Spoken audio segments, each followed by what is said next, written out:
be, you know, it's going to be, this is a very serious fork in this road to serfdom. I know for a fact that the economy is only going to get worse. Right? It's going to get a lot worse. There are going to be a lot more people unemployed, and there's going to be a much bigger problem because prices are going to go up. So even though you get your unemployment check, you're not going to be able to buy much. Even people that still have their jobs are going to be hurting because the cost of living is going to rise. The one thing that's not going to go up is their wages. So the price of everything we need to buy is going to go up, but the incomes aren't going to go up because the productive capacity isn't there. So the economy is going to get weaker and weaker and weaker. And there's going to have to be two camps. There's one camp that says it's capitalism's fault. We need more government. We need central planning. We need the government to do it. We need the government to equalize, you know. And then there's going to be another camp that's going to say, no, that's why we're in trouble. The government did this. Right? We need capitalism. We need freedom. That's the only way out. And I need to lead that camp and hope that the country will move in that direction. Because sometimes when there's a crisis, we can have that. We can rebel against the government. I mean, we did it with Reagan. When Reagan came in, I mean, Reagan wouldn't have been possible without Carter and without the problems of the late 1970s. The public, you know, in 1976, no one thought Reagan had a chance when he ran against Ford for the nomination. Things are going to get a lot worse than they were in the 1970s. That Reagan misery index, it's going to be a lot more miserable because inflation is going to be much higher than it was in the 70s.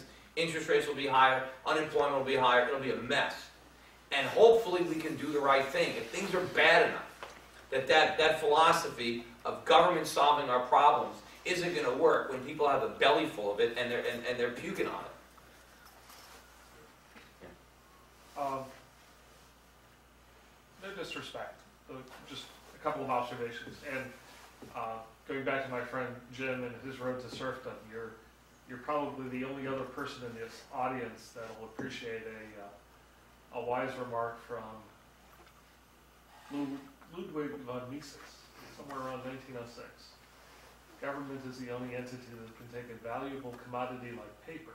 Yes, and render it worthless by putting ink on it. Yeah. And that's what they are in the process of doing. Yes. I, like Jim, have,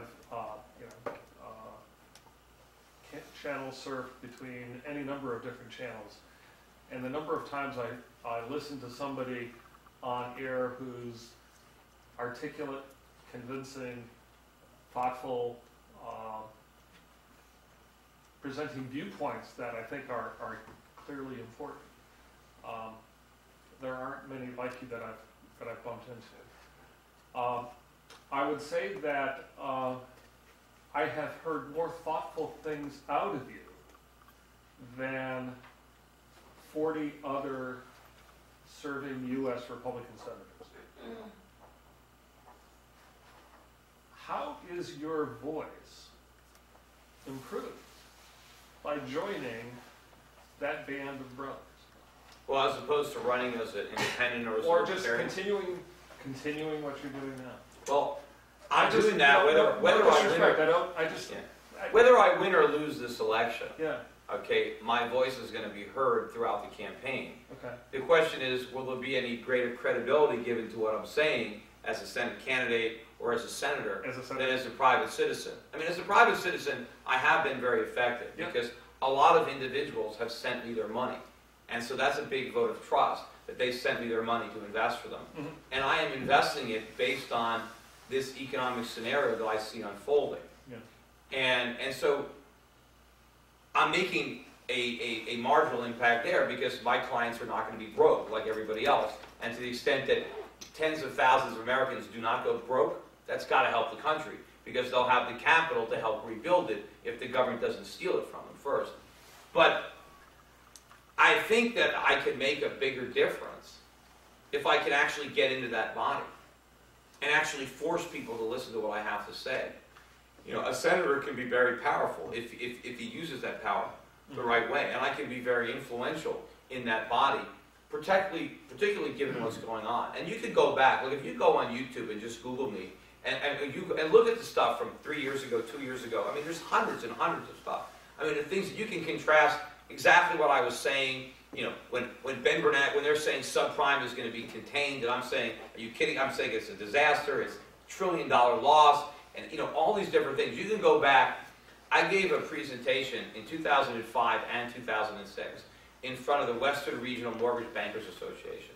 The 2006 one is on YouTube. It's an hour and 15 minutes. Just watch it. And watch what I said in 2006. Every single thing that I said happened. Every single thing. And there was a lot of stuff. And people thought, that's crazy. How can that happen? And I also went into exactly why. I went into specific detail what the problems were in the mortgage market, in the credit rating agencies, in Freddie and Fannie, with the mortgage brokers, I went over all of it and exactly what was going to happen. And you can go back and look at a lot of presentations that I made where all that stuff is there, and stuff that I was saying in writing.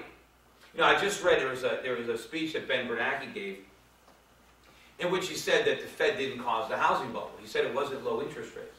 Right?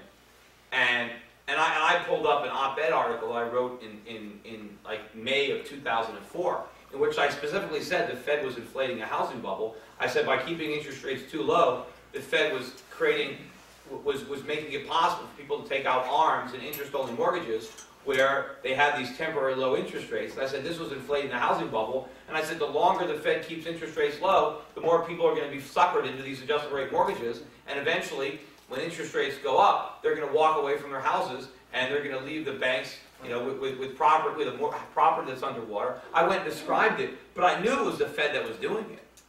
And now, even after the fact, they still can't figure out what they did wrong. And they want to do it again. Well, they are. They're doing...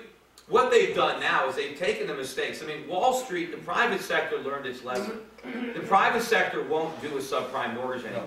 So the government is doing it instead. FHA is doing all subprime. They're doing the same crap to the same people that couldn't pay before, that still can't pay.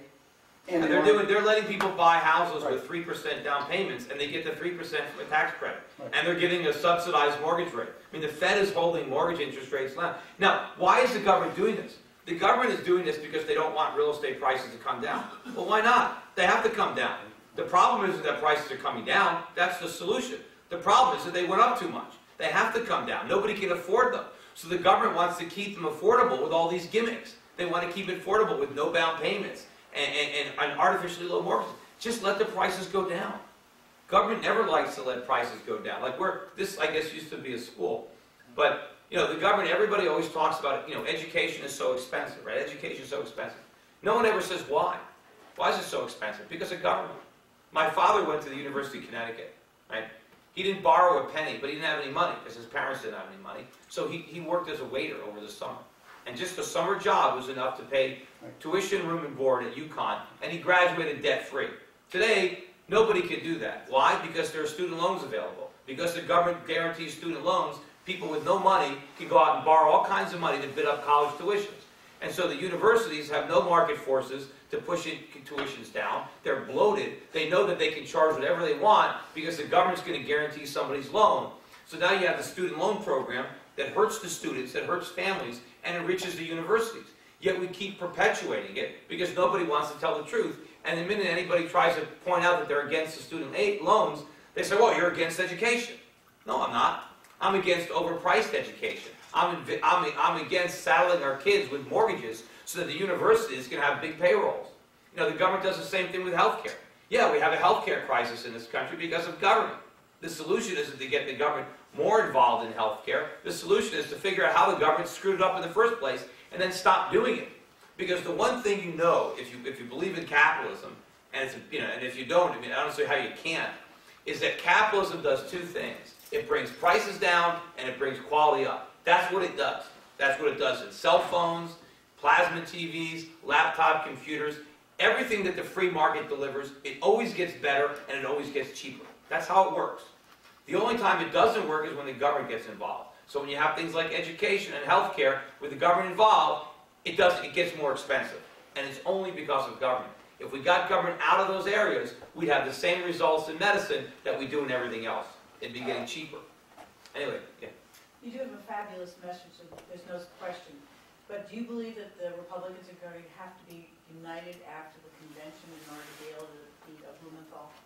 Or would I think we have to have a good candidate, and I think we have to have a good message. We're not going to be able to beat him. If we nominate somebody who's just not as liberal as he is, and we put one Democrat against another Democrat, the Democrat's going to win. They win every time. If we pick someone like Rob Simmons,